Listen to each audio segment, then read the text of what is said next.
Hey, yo, yo. Back hero.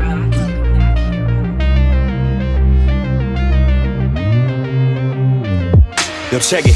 This my special attack, 100 swords, 100 episodes, and here's to 100 more. Who got next? Place your change on the cabinet. Air Combo University graduates juggle my enemies before tagging in the Masters hero. Pros in action, toe tagging champions getting active. The message will always get near you. Return to the dream team, Spider-Man and Strider hear you. When the mask is on, I can't promise Cyclops to keep his glasses on. The handshake was potent. The inner glow shown as a mega optic blast, trailing behind the Shinku Hadouken. How you gonna dodge both of them? Blast you down to the last atom. Best regards from the proton cannon you couldn't fathom. If you were raised on gaming and put a controller up, I'm old enough to study the meta before I bless you. We understood space in the dash clean. Now we need the Justin Wong poster right next to the pro athletes. Final justice like a primary lotus from out the sky. Stars and stripes reminding you racism is still alive. Bring a plasma sword to a gunfight. Hayato, bring a hurricane kick. Tatsumaki Sentakyu. One time for all my otakus who played the console till their eyes closing. Probably forgot to study for their finals. Welcome to the SwordCast. SwordCast. My wordplay, my sword play when blades clash. Welcome to the SwordCast. SwordCast. My wordplay, my sword play when blades clash. Welcome to the SwordCast. SwordCast. My wordplay, my sword play when blades clash.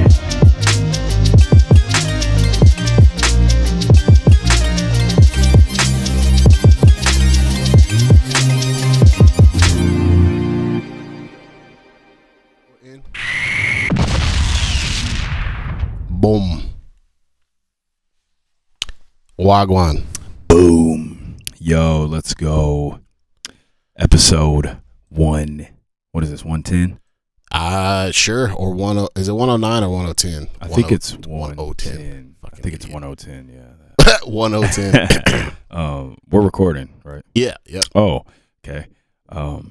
So yeah, man, episode 110 last week was a good one. Talked about some of our favorite fictional female characters, National Women's History Month. Get Brittney Griner back in America. Bro, what what y'all the doing? hell is that about? Well, first of all, she's black. Yep. Second of all, can you imagine if it was like Tom Brady or somebody like that? Nah. I mean, that nigga be home. Yep. They would have moved mountains to get this nigga back over here. 100%. And also, I mean, let's not even get into why she's over there in the first place. Because right, man. WNBA players don't make any money. So literally when their season's over, they go play overseas to make more money. It's just a ridiculous situation altogether. But yeah, man, episode 110. What are you into currently, my friend? What am I into? After I beat Sifu, I'm like, I don't actually know. Like, what? I feel like it was something. So you went Horizon Forbidden West. Yeah, man. Went back and conquered Sifu. Yep. What about another game that everybody's playing? Oh, real popular. You know what I'm saying? Not gonna be able to do it. Not gonna be able to do. No, bro. I saw, dog. What was that video that?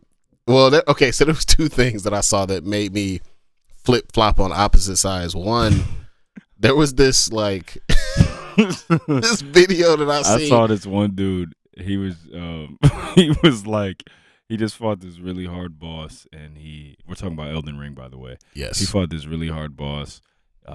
Won with like a drip of life, one left, pixel of life and left. a goat came and headbutted him and killed him. Right. So, and then I seen another dude get stomped off a ledge, and then like a giant monster was underneath him and like skewered him with the sword. I'm just like, bro, fuck this game. And there's like 9-foot tall nuns that be dancing outside and lure you to a church, and then they just jump you and kill you. There's like a cat with a giant like Sphinx cat with a sword. Fuck that game. But on the other hand, though, I saw there was one. I don't even know how to describe this. It was like a multiplayer situation, and like this shit is so bad, bro. I have to like play this just because I'm about to be super not woke for a second. So it's like the opposite.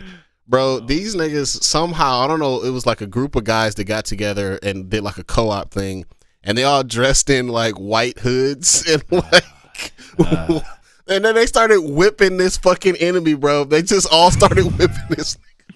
And I was like, dog, I'm going to hell for laughing at this, but it's also kind of hilarious. They got the Ku Klux Klan on that game apparently, so not gonna be able to do it, bro.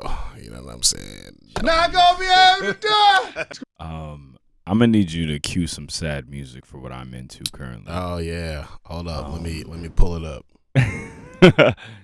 Gotta filibuster for a minute, man. Go ahead, filibuster. Well, the internet is fast, so. Oh, we're all right. I forgot it's 2022. Yeah. Remember dial-up connection? Son, we're grabbing burgers for dinner. Good if you're old interested. YouTube. I'm. All right, man. Look, we haven't done this in a minute. Dear Jujutsu Kaisen, Oh. I was wrong about you.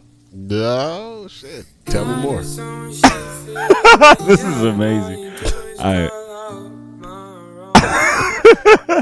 I watched the first 2 episodes, and I was like, here we go with monsters that look like piles of garbage. That sort of snot monster a little bit.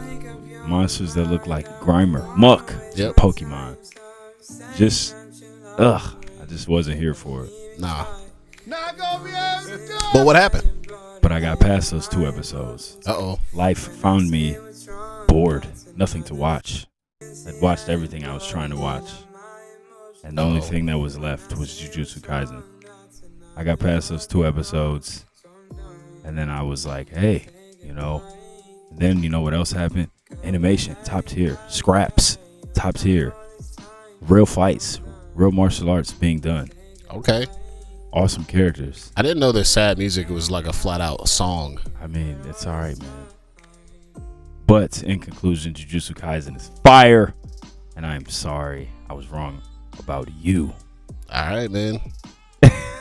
We'll see if I'm next to apologize. We'll see. It's gotta do a lot to impress me, but we'll see, man. I trust your judgment. So yeah, man. it sounds like it. So what changed for you? Like, what was really the thing that put you over the top? So first of all, right, it was I got past the whole sludge monster thing, and then you start to realize the story and the point of the things looking like that, right? There's a whole bunch going on with curses and curse users. Then you start to really find out that, like, the ones that look like that, they're weak, you know what I mean? So they're not really prevalent in the story. So that's not something that is always going to be there, that you know what I mean? The stronger curses have more of a human form, you know what I mean? And they're a little more humanoid than just a pile of cat litter. Yeah, the poop monsters. Yeah, but so then you realize that, right? Sort of a fart monster. And then the story is really good, and it's like you got these complicated, like, well written characters, and then the main character Itadori, he's kind of like different from most other shonen protagonists. He's not really stupid. He's not dumb. He's not a whiner. And then you get then there's so many good characters, and the character designs are sweet, and the villains are sweet, and then like the animation is top tier, and then you start to get further in the story, and you understand things a little more. And then I think the thing that really put it over the top for me was the manga. Like I told you, after I finished watching all the episodes of the anime, which the first season is very good.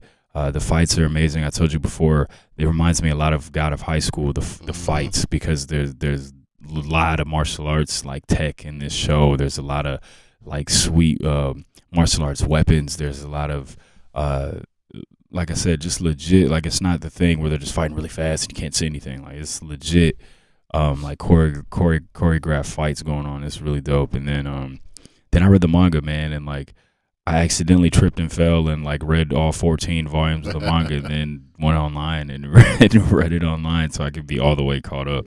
And it's just this amazing story. The manga art is really good, and it's just like it's amazing. I love it so much, and it's the story is really good. It's just a lot darker than what you would expect sometimes from like a main like a really popular shonen thing. It's really dope, man. And then you get a character. My favorite character is Satoru Gojo. He's a guy everybody says looks like Kakashi, and he's like Kakashi Jr. And I even said that, and I was wrong about you. You know what I'm saying?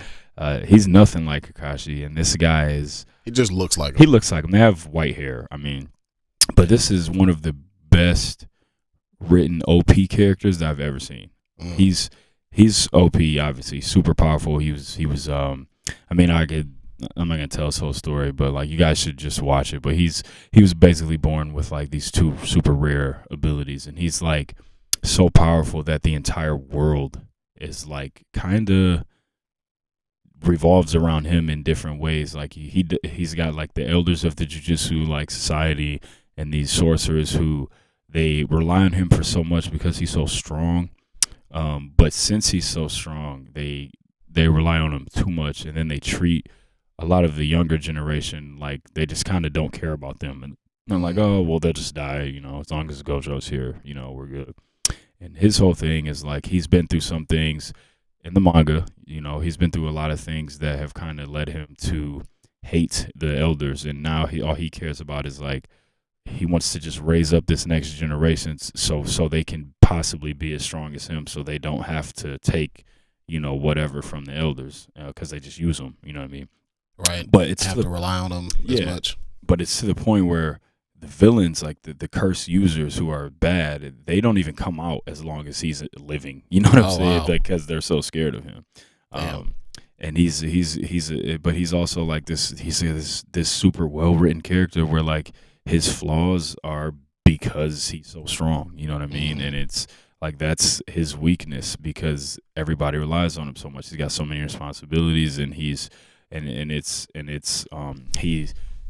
so used to just being able to do whatever he wants. But even though he can do whatever he wants, it's never enough to like save people that he actually cares about. You know what I mean? So it's amazing. Like I said, the anime, the season 1 is dope. The manga is incredible, and it's what really puts it over the top for me. So I can't wait till the next season comes and they start animating those things. Because like, you know, somebody on Twitter asked me like, so does it make any of your list? And I'm like, right now it's probably top 10, but like once they animate this next season, like I have no doubts it'll probably be in my top 5 favorites. It's because the stuff that happens that hasn't been animated yet is like that good. That means that somebody gotta get somebody out. gotta go. I don't envy that decision. It's definitely gonna happen. But in the movie, I saw the movie, and the movie was fire. I love it. You should go see the movie. The movie was really, really good. Some really good fights, good action, good story. So I would definitely recommend going to see the movie too. Like it was fire. So I got a text message alert that reminded me actually of what I have been into. Bro, we got to talk about these Detroit basketball Pistons, dog. Let's go. This man, Sadiq Bey, scored 51 basketball points in an NBA game. NBA. Dog. Hey, you know what? You know, you don't accidentally. We talked about this. You can get hot and you can kind of trip and fall into a 25-point game. You can get hot. 50, you can get hot and be left open the whole game and just really be on fire. You can drop 30 kind of. You can kind of drop a accidental 30 if you're playing with a superstar and you're just getting all these open looks. But what you can't do is get hot and accidentally drop 40. What you can't do is get hot and accidentally drop 51 basketball points. Bro, either you can do that or you can't, bro. And Sadiq Bey just proved that he can do it. He proved that he can be an all-star level scorer in this league. So here's what that means for me. All of this 3-and-D shit is over. It's over. This nigga is the fact that 20 points per game, second option on a contending team. 100%. Flat out. And the cool thing about the 50 ball was he did it it was such a obviously he shoots the blood, right? He hit 10 threes. Mm-hmm. That's no question. We already know he can shoot. But then it's off the dribble shots. It's step back. It's little mid-range pull-ups. It's threes. It's free throws. It's getting to the line, attacking the basket, finishing at the rim. It's a little bit of everything. Yeah. He is a bucket getter. You flat out hoop, man. He can really, really hoop. And I kind of so what I saw was that Jeremy Grant is getting really hotly pursued by Portland, which is fine. Like I thought that we should have traded him to begin with. They should have at the deadline. But it's even more. I like kind of don't even care that much about the NBA. I'm not gonna say I don't care about the NBA draft, but it's not like I'm not freaking out about a number 1 overall pick like I was last year. Right. Because we already got we got the superstar in Cade. Like that's basically a foregone conclusion, right? I mean, let's knock on wood in case any nonsense happens. But so we got the guy you want to build around, and you kind of already maybe have his wingman in Sadiq Bey. You know what I mean? And then you got the draft. If you can get Panchero in there, any of the top 4 guys. Yeah. I mean, the guy who I'm really impressed with now is Jaden Ivey. He's dope. He reminds me of like what Hamidou Diallo would be if he could actually hoop. Like, he's just like a raw athlete. Yeah, if he refined his like dribble, pass, and shoot skills, he would be similar to Jaden Ivey. I mean, they're talking about Jaden Ivey like Ja Morant type athleticism, which is, I mean, we already seen. I already know what that looks like. So yeah, man, I'm really excited about the and they're like, I mean, kind of to their detriment, they're out here like being competitive. Yeah. And like slapping teams a little bit. Looking good, man. It's like I said, I love Marvin Bagley. Like I told you, man, when they got that trade, I was like, dude, he's really good. He's just hurt all the time, and we already know Sacramento is a basketball purgatory. Yeah, that's the one team, the one franchise that's like worse than Detroit in terms of how they've been unbelievably bad. They've had some like really good players kind of randomly pass through there, bro, and then they're just like. I don't understand what the fuck they doing. Like, it really doesn't make any sense to me. But yeah, man, I'm very excited about the future. I expect, especially if we get another good piece next year, because there's guys up down to like the top. So you got Chet, you got Banchero, or I think it's Banchero is how you actually pronounce it. Yeah. It's crazy, like these good players, and if you don't really hear their name said so much, you just don't even know how to pronounce it. How do you say your name? You got Chet, Banchero, Jabari Smith, who I'm not quite as high on as everybody else, but I mean, he could be a big that can shoot the blood. Right. Can't really go wrong with that. You got Jaden Ivey, and you got some of the other guys like Shadion Sharp he hasn't played yet. I don't think this year, but like. Just looking at just the eye test, I mean, he can really hoop. There's a kid from Arizona whose name I can't pronounce, Benedict something. He's Haitian. He gives me Stanley Johnson vibes a little bit, which I'm nervous about, but he can like actually shoot for real. He shoots like 40% from 3. Okay. And he reminds me of OG Anunoby. That's kind of who he is. And there's some other guys there as well so there's like 7 or 8 guys that could help you right away. And this draft class is not going to be as special as this last one was, so it kind of don't really matter as much. I mean, I think there's 1 or 2 superstars in this draft class as opposed to this past draft class that had like 4 or 5. Because I think we talk a lot of shit about Jalen Green, but I think he's gonna be a fucking star. Like he can hoop. Right. He's an asshole, but he can hoop. Evan Mobley, like again, we talk about him all the time. He needs someone to feed him, but if he's got somebody to feed him, he's gonna be fucking good. Josh Giddey's gonna be good. Right. Cade obviously is gonna be amazing. There's 4 or 5 guys that are gonna be like all-star level players, and I think there may only be 2 or 3 of those guys in this next draft. But either way, whatever, the future is bright, bro. Let's go. Let's get it. But yeah, man, we didn't really get a chance to talk about this because it kind of happened in the midst of us recording the last episode. But rest in peace to Scott Hall, man, aka Razor Ramon, aka the bad guy.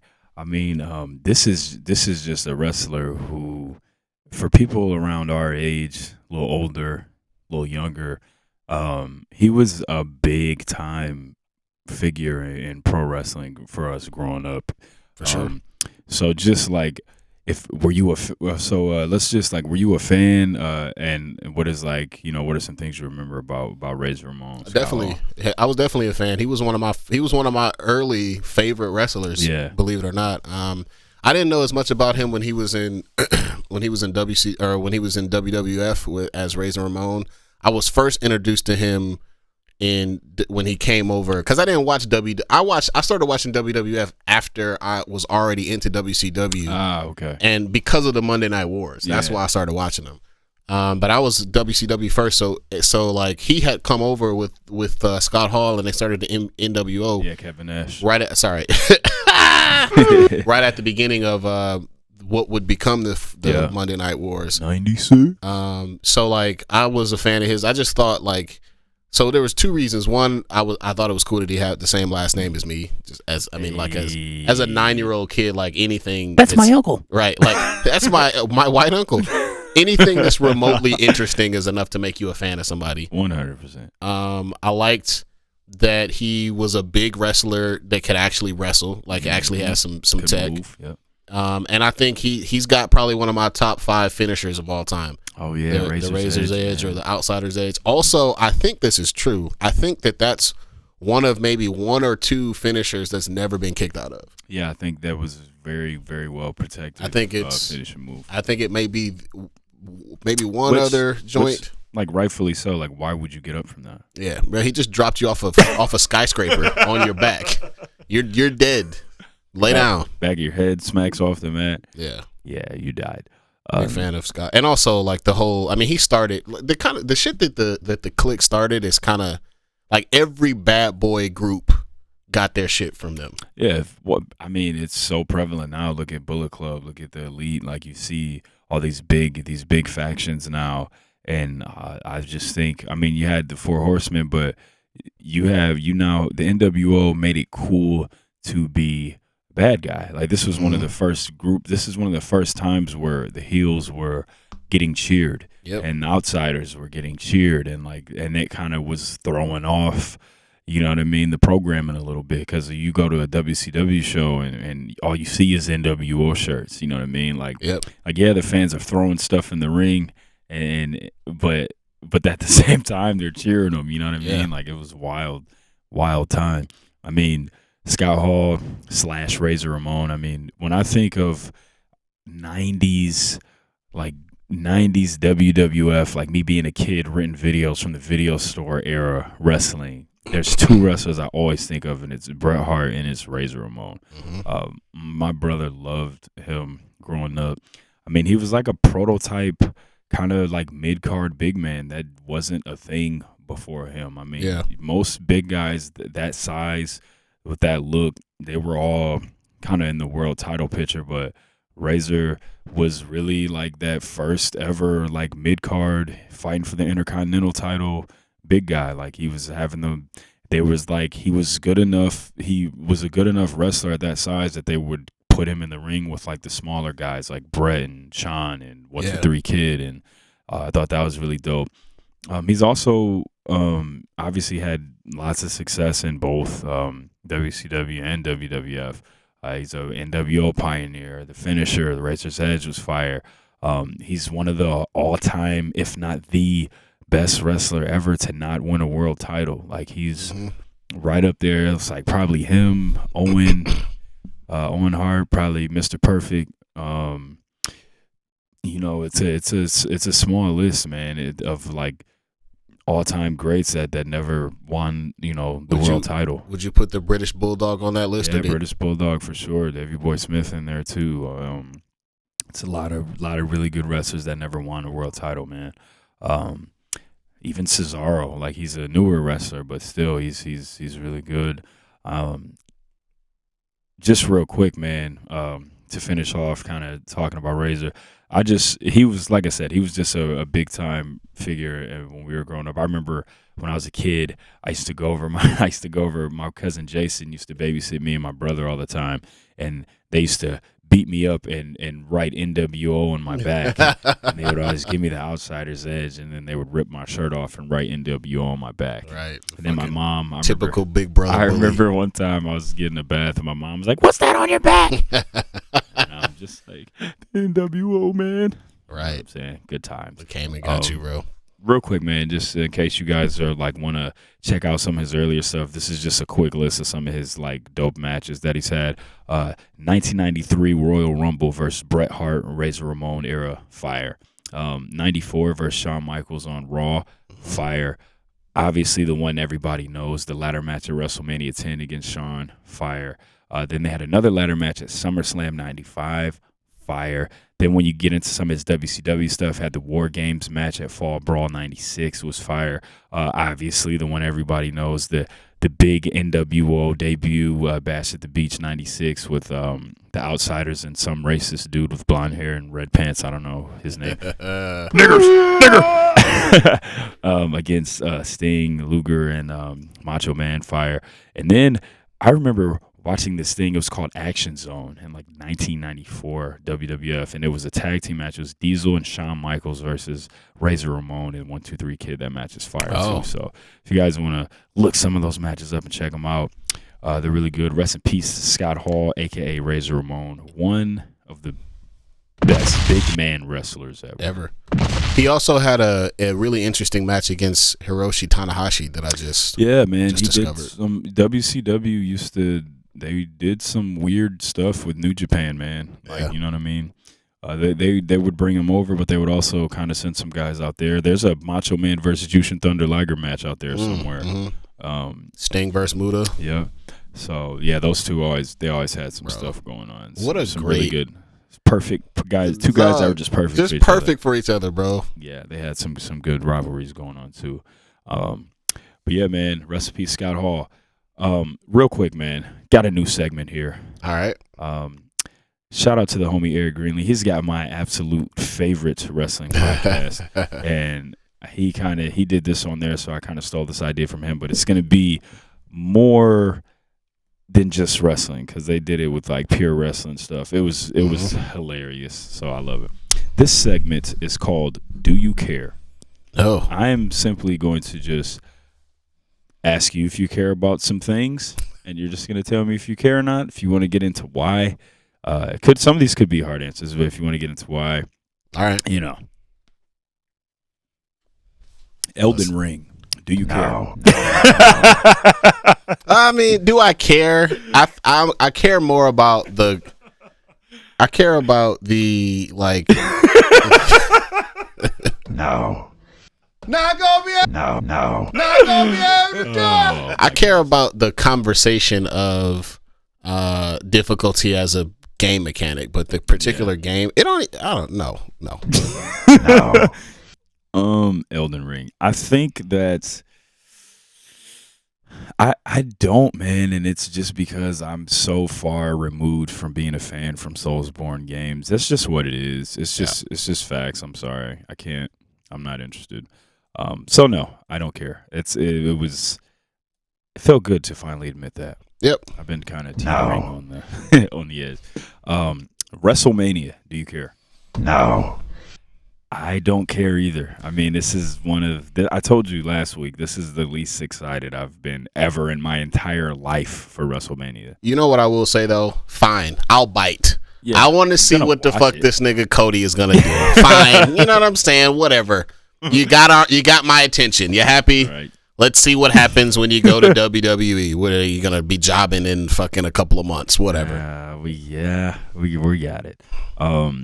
Sonic 2, the movie. Yes, absolutely. Do I have a yes? What's my yes button? I don't really have one, but yes, for sure. yeah, I care too. I actually watched the first one. My son is, I told you, he does this thing where he's got like a different thing he's like obsessed with every once in a while, and he's super into Sonic right now.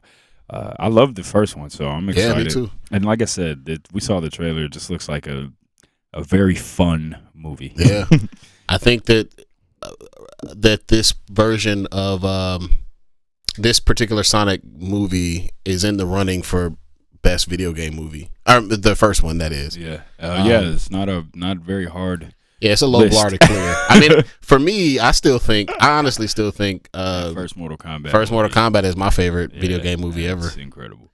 So all right, canceled Netflix Marvel shows now streaming on Disney Plus. Do you care? No. The only one I really, really liked was Daredevil. Right. And the other ones were all. I mean, look, I know I'm supposed to like Luke Cage. I get it. I like the character Luke Cage. That was, but dog, that shit was so corny, dog. Corny. It was so Corniest black superhero show I've ever seen. Well, wait a minute. Well, Black Lightning is pretty bad. I said ever seen. Okay, I've never fair seen enough. Black Lightning. I saw the first episode of Black Lightning and I was like, nah, I'm all set, bro. this nigga got pulled up. I couldn't believe that. You could tell white people wrote that shit, bro. Yeah. First That's kind of how I episode- felt about Luke Cage. Did white people write Luke Cage? I mean, I'm sure they were involved somewhere. Yeah. But hold on, this first episode of Black Lightning, this nigga Dude, you got should dab erected. right here. Dude, we're gonna do it. Yeah, just do we're the doing dab. it. Dude, dab. No, this nigga got arrested, got pulled over, and had the whole stereotypical conversation. Oh, do I look like a thug to you? I'm wearing a suit, and you still arrested me. Like, dog. But this is for white people. Black folks don't need this. We know how the cops operate, bro. Right. Like, this is for white folks to understand what the fuck be going on. Spell it out for them. Real generic, like. Right. Yeah, I don't care. I don't care about this. I'm kind of past that whole phase because everything was so bad outside of Daredevil, and Punisher was decent. But I don't care. I'm here for the new stuff. If we're gonna fix something that was bad, I know the show that wasn't bad, Daredevil. I think they're doing a reboot of it. Mm-hmm. So I'm here for that. But yeah, I don't care. Let's see here. Oh, Jujutsu Kaisen movie has a better opening and sells more tickets than the Demon Slayer Mugen Train movie. Do you care? Potentially. All right. I don't care about the Jujutsu Kaisen movie doing better than Demon Slayer. Really? The reason I don't care is because who cares? Both the movies are sweet. Right. Just enjoy both of them. Stop trying to compare everything. Yeah, but it wouldn't be the internet if we didn't argue about fucking everything. Come on, man. Let's argue. Right. Yeah, like I don't care. Moon Knight coming out this week. For sure. Absolutely. Yeah, That shit looks sweet. I also care. I'm a fan of Moon Knight. I will admit I have not dove as deeply into Moon Knight as other Marvel properties, so I'm interested. I've read some runs, but he's never been one of like the areas of like, you know what I'm saying, obsession for me. Right. So I'm very interested in like learning more about the character. I feel that, and like I said, I'm definitely big interested, for sure. Excited to see. I told you that's my brother's favorite hero. It starts like on like Wednesday, doesn't it? I think so. Yeah. Actually, I think it comes out on the 30th. Oh. Yeah, that's right. It comes out on the 30th. That's my brother's birthday. Oh. But it's so coming. next Wednesday. Yep. Kirby and the Forgotten Land dropping on the 25th. Definitely. Big, yes, big. I care for sure. I haven't played a Kirby standalone game since like Nintendo 64. dog. For sure. I'm excited. I'm gonna play it for sure. Jeff Hardy returning to wrestling and now in AEW. I care a little bit. I'm not like blown away by it, but that's a cool story. Like I like to see the Hardy Boys get one more ride. They deserve it. I don't care, man. I don't. I love the Hardy Boys. They're my favorite tag team of all time, but go away. Go away. No, I got you. Stop. Again, like I said, I don't really. I care a little bit. Like it's kind of cool, but it's not. It's a thing that's like, if it didn't happen, I wouldn't give a fuck. Yeah, and just kind of. I just think they should have called it quits. That when they came back at WrestleMania and won that ladder match a few years ago, that's one of my all-time favorite wrestling moments ever. It was incredible. That should have been their last run. You know I what agree. I'm saying? And they just kind of hung around, and it's just. And also, Matt Hardy, he needs to stop wrestling, bro. Yeah, like he looks so bad. He just dog. looks like everything hurts. Dog, his back doesn't work anymore. Like he can't. He's like a Lego man, bro. Like he can't. He just bends at the hip and just goes like straight down. No articulation. He cannot move, bro. He need to chill. Let go, man. Dog. Or one of them cheap action figures that only move like this. That don't have no joint articulation. No bending joints. I used to hate toys like that, bro. Me too. Another wrestling question. Scorpio Sky winning the TNT Championship. Well, okay. Yes, I care, but I hate his current like gimmick situation with the top fucking top team. Yeah. Because that guy Dan Lambert is like a legitimate like old conservative racist piece of shit. Like in real life. Like that. I didn't know that. That's not like, I mean, it is a character. He's like playing it up, but like he's like a Trump supporter and like a Republican, like a right wing nut. And they stick the black dude. Right, bro. Get the fuck out of here. But I love Scorpio Sky. He's one of the best like pure athlete wrestlers on the roster. Yeah, he's dope. So he definitely deserves a title. I feel you. I care big time. Love Scorpio Sky. Hate Dan Lambert and American Top Team. Facts. Yeah, Thunder Rosa winning the championship. Bro, about time, dog. It's Yes. absolutely. She should have won. I feel like they knew that she should have won at the pay-per-view, and like this was kind of like, Yeah. all right, fine, we'll just give it to you. I think so. She should have won at the pay-per-view. I think the match was so whack and the crowd was so dead that maybe they were pulled the like, plug. you know what? No, we're gonna do it when it actually when you'll get a better reaction, because I just think Britt Baker sucks. Boom. And then last, man, MJF versus Wardlow. Do you care? Oh hell yeah, dog. Hell yeah. And we've both kind of come around on MJF. I like MJF, but I think he needs to get his comeuppance, bro.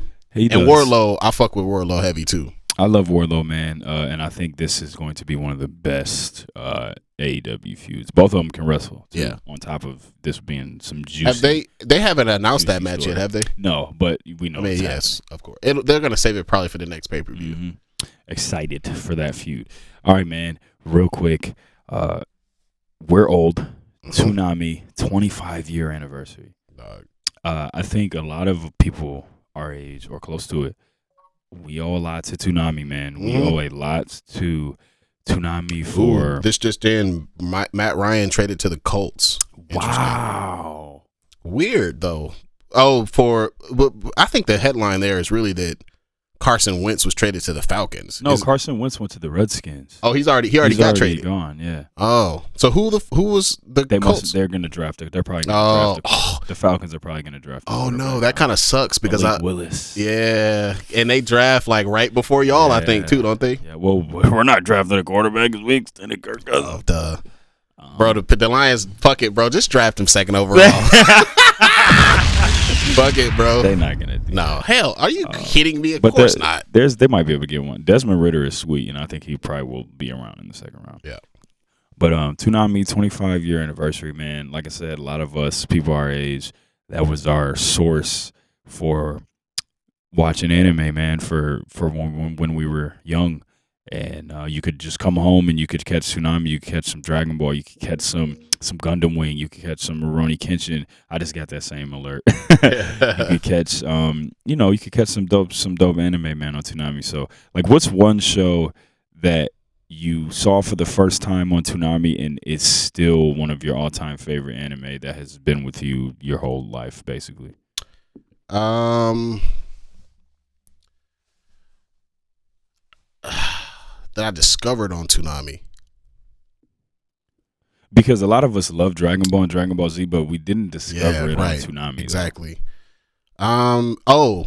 See, I can't even say Samurai Champloo because I discovered that before Toonami as well. Outlaw Star. That is such a good one. Wow. Yeah, that was the one. That's a really good one, man. That's a great answer. Outlaw Star. That's a really dope show, man. If you like Cowboy Bebop or Trigun, you should definitely watch Outlaw Star. Outlaw Star is really good. Okay, so I'm gonna go with Rurouni Kenshin.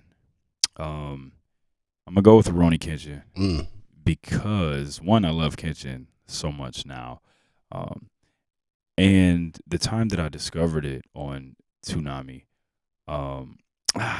that's hard. It's between that and Yu Yu Hakusho, but I think. Oh yeah, Yu Yu Hakusho is a good one. I want to say that you know what? I'm gonna have to say Yu Yu Hakusho because I actually rented Kenshin movie from Blockbuster when I was a kid, and that was the first. And it wasn't the Trust and Betrayal ones; it was just the Samurai X movie. I actually rented a Kenshin movie, and that was my first time seeing Kenshin, and then I watched it on Toonami. Gotcha. So it would have to be Yu Hakusho for sure. That's a good one, man. Can't go wrong with that. Boom.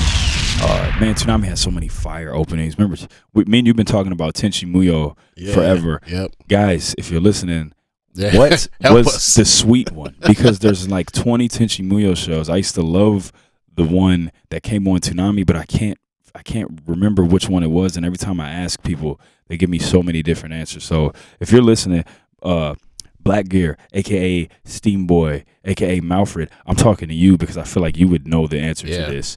What is the sweet Tenchi Muyo show that aired on Toonami? If you know, let me know, man. Put it in the Discord. My guess is Tenchi Universe, but I can't, and I'm not willing to watch like 15 episodes to find out. You know what I'm saying? That's facts. But all right, man, it's time to get into the top 5 of the day. Let's go. Let's go. We've been talking about a lot of anime. We did our top 5 favorite shonen protagonists not too long ago, a few episodes back. So now we're going to talk about this character, the Deuteragonist, right? I think that's how you say it. Which is like, or whatever. Whatever. Yeah. It's the kind of the secondary character, second in the lead to the show. You know, we always see the protagonist, and then we got the Deuteragonist, who's the secondary character. And I want to know, what are your top 5 favorites anime Deuteragonists of all time? Yeah, so we talked a little bit off air about this, and we cleared up a few things because I am in my older age am starting to become a little.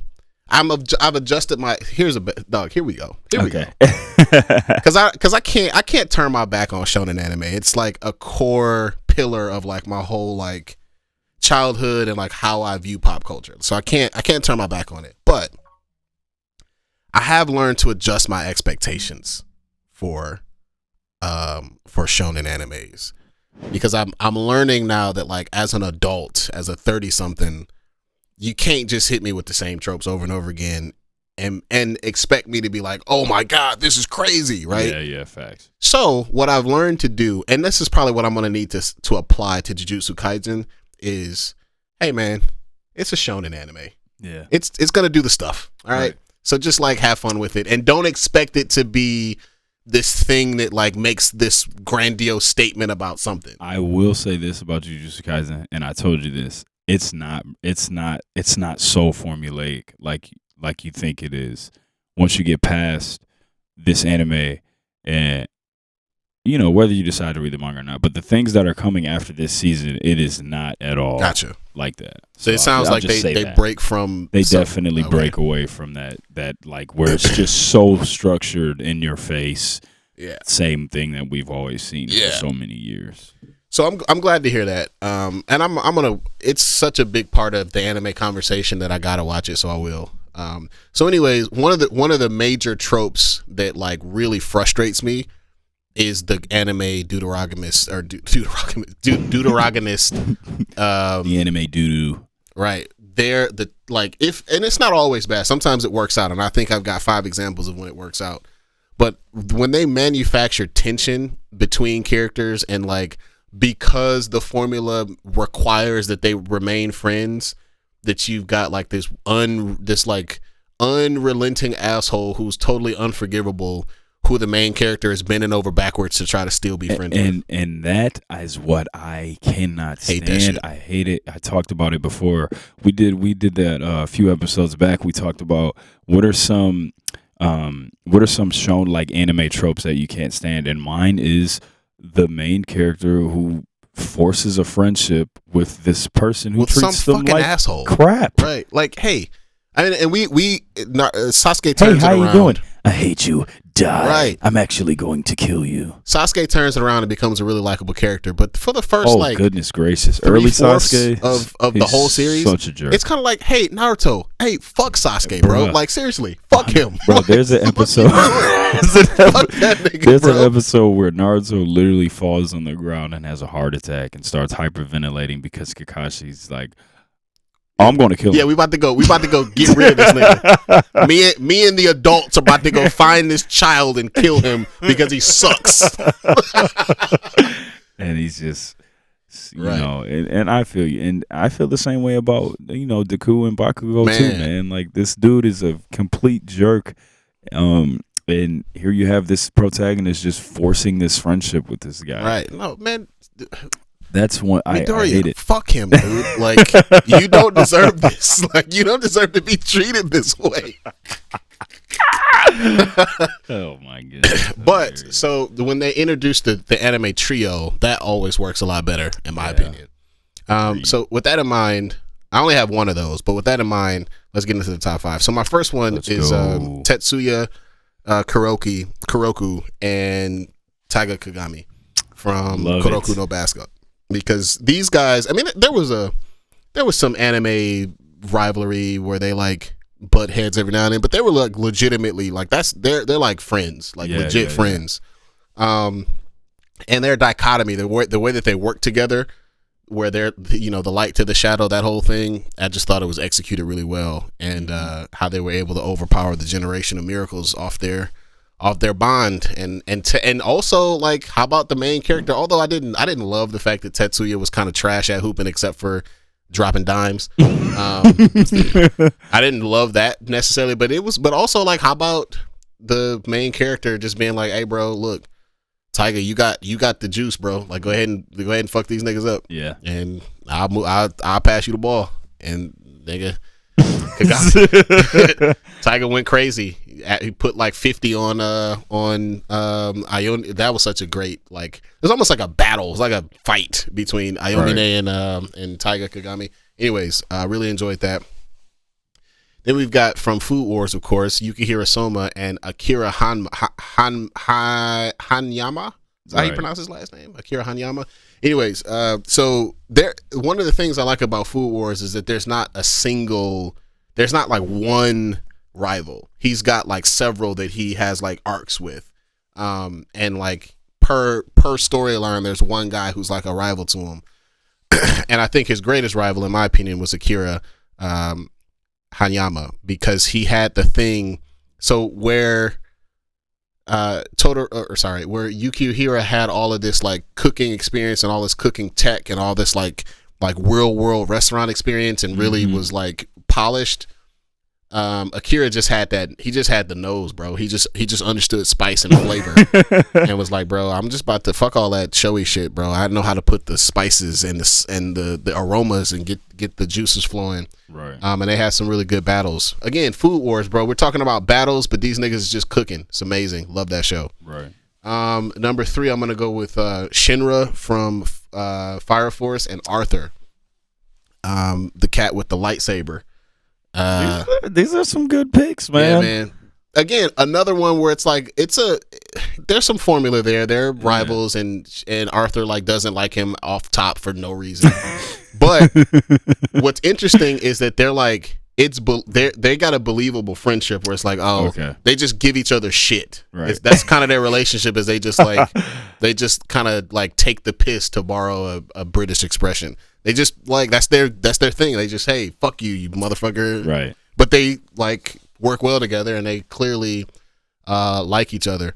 And then I've got one more like that as well that I think is probably the best, which is why it's number 1, but I'll get there in a second. So here's my first and only trio, and that's obviously Midoriya, Bakugo, and Todoroki. Just look, bro, like they balance each other out. You've got Midoriya, who's like the happy-go-lucky do-gooder, who is pure and like, you know, the main character. You've got Bakugo, the powerful hothead. You've got Todoroki, who's like just as powerful, if not more, than both of those guys, but is like the cool, like, hey, I'm gonna just chill and figure this shit out. But also, like, if I need to freeze the entire city, I'll do that shit, no problem.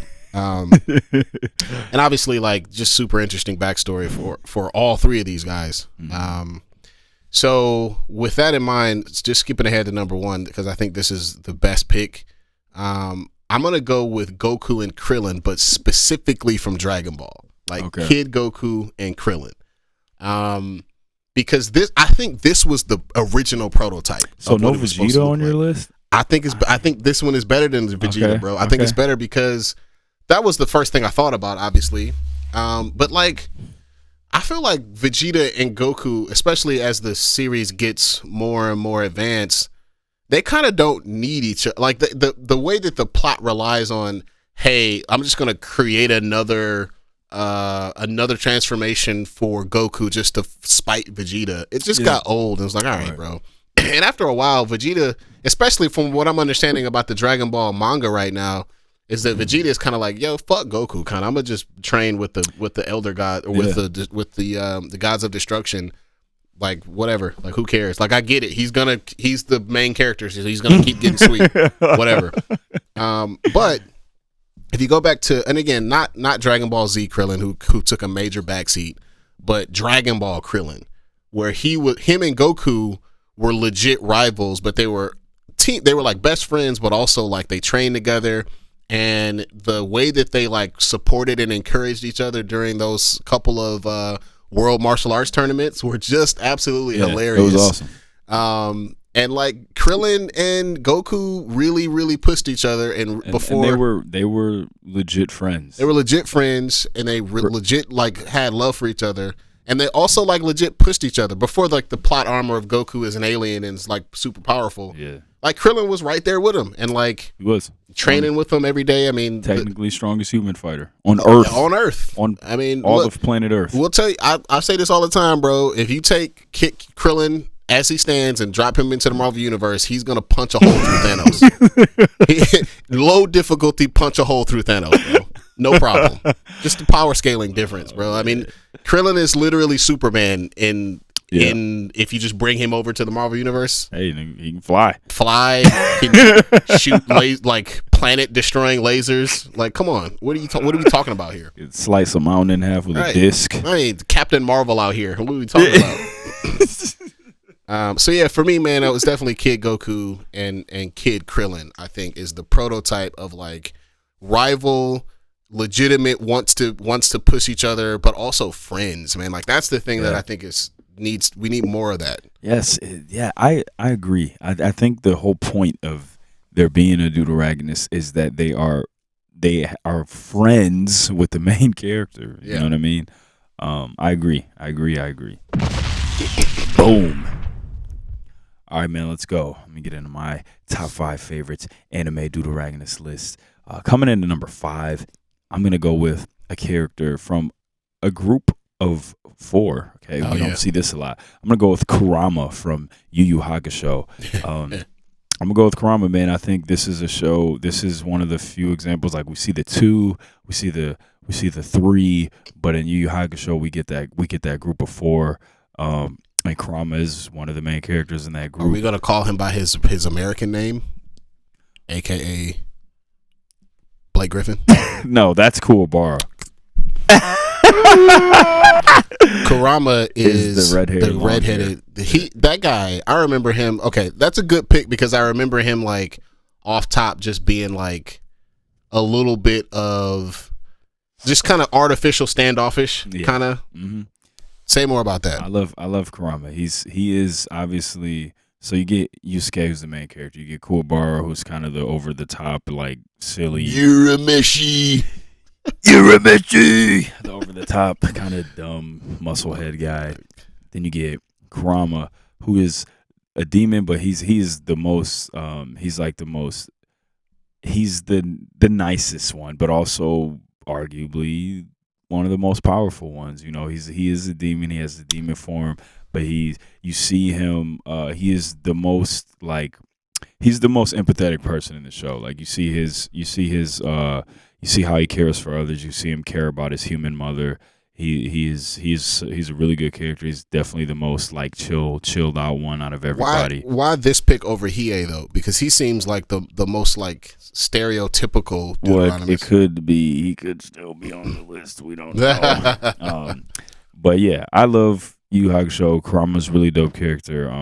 Just he's kind of one that you don't see very often. You usually get like that main character, and then you get the darker Deuteragonist, get quiet person. But Kurama's kind of different. He's such a just like mild mannered. He's a lot softer.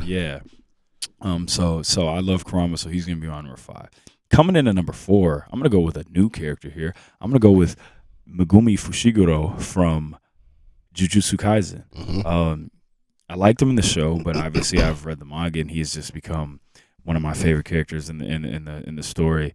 Fushiguro, man, he's got some dope roots regarding his family and everything that you don't really find out about. But again, this is another, and going back to Kurama, like the thing we talked about, friends, right? Him and Yusuke don't hate each other. He's a friend, and they have this group of 4 friends. You know what I mean? And here we go with Fushiguro from Jujutsu Kaisen. Like, he's got a good relationship with Itadori, man. Yeah. They don't really, they kind of have some fundamental differences. Like, Itadori would rather not kill if he doesn't have to, but Fushigiro's like, nah, if I gotta save somebody I love, we're out of here, killing him. You know what I'm saying?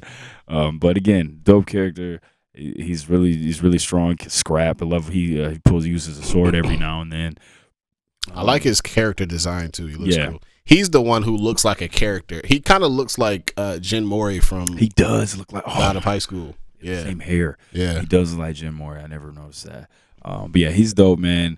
He's a really dope character, and like I said, he's got some. You find out some cool things about his past. Like, his dad was a absolute beast, and you find out some good things about him. So he's gonna be my number 4, Megumi Fushiguro. Coming in at number 3, man, I'm gonna go with. Honestly, when you look at this list, I think this might be the best example of just friends. I'm gonna go with Killua from Hunter x Hunter. Yeah, and these are 2 characters who just had a legit friendship, and that's what it was. They were friends the whole time. I mean, they pushed each other to get stronger, but it was way more of a friendship than like a rivalry. And I love Killua. He was my favorite character. I would have guessed that would have been your number 1, because I'm intrigued. Coming in at number 2, we got my man, even though he drove me nuts for so long. This is really more based off of, this is based a little more off of seeing him as an adult, and that's going to be Sasuke. Sure. I love Sasuke, man. Hated him justifiably for a long time. He was so annoying. He was one of the worst, bro. He was annoying. He was just irrationally like evil. Yeah. And you had this, and it was all out of jealousy. He was just mad because Naruto was stronger. So he tried to make it seem like it was because like all my whole family's been murdered. Look at Naruto situation. Yeah, but exactly. And then at a point, and I do think he had every right to feel the way he felt, but he obviously went about it the wrong way. But you don't really see him come around to becoming a likable character for quite some time. But when they get older and you see them as adults and you see the way they operate, when they're both kind of playing the Hokage role, it's just Sasuke's doing it more so behind the scenes. Yeah. And they have a legit friendship, and they fight together, and they just like have the best chemistry ever, and they're constantly saving each other's lives. Like, I love it. It's armored 9-tailed beast, bro. That shit incredible. Is fire. It's amazing. I love seeing them fight together. So Sasuke's gonna be my number 2. Just like I said, man, like seeing him as an adult, he's such a dope character, man, and seeing him look after Naruto and do the teamwork that they do. But my number 1 is Hiei from Yu Yu Hakusho. I love Hiei, man. Hiei is one of my favorite characters ever. Obviously, he's just got a super dope character design. But I think he is a well-written character, man. Like, he's super powerful, obviously. He's got some of my favorite fights in all of Yu Yu Hakusho. He's the MVP of the Dark Tournament to me. Mm-hmm. I just think his fight with Bui is a masterpiece. But he was undefeated in Dark Tournament. He goes from being this like, he's obviously a demon, so he goes from being this jerk to being this kind of team player. You know what I mean? That he starts to show some honor. Like, despite his crazy like backstory, you know, he was a demon. He was born in the ice village or whatever and they're all women, and he was like he was born and he was a boy, and they're not supposed to have any boys, and it's because the mom, you know, slept with a male demon or whatever. So they just like basically threw him off a mountain and just expected him to die.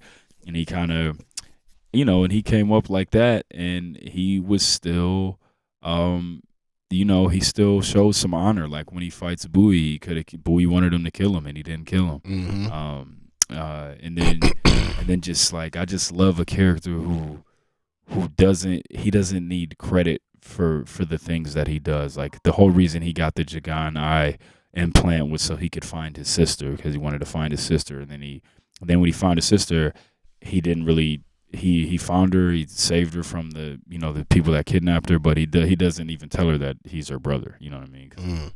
But he is a dope character, man. Strong, does whatever it takes to get the job done, And then obviously he's kind of had a little sad towards the end where he's like, oh well, I accomplished my goals. I guess I can just die now. Basically, right. That's how he felt. But I remember being really weirded out by that as a kid. But he's a dope character, man. I love Hiei. He's my favorite in the show. He's a beast. So, boom. That's my top 5. Number 5, Kurama from Yu Yu Hakusho. Number 4, Megumi Fushiguro from Jujutsu Kaisen. Number 3, Killua. Number 2, Sasuke. Number 1, the GOAT, my favorite, Hiei from Yu Yu Hakusho. That's my top 5. Let's go. That's episode 110. Whatever. I don't know.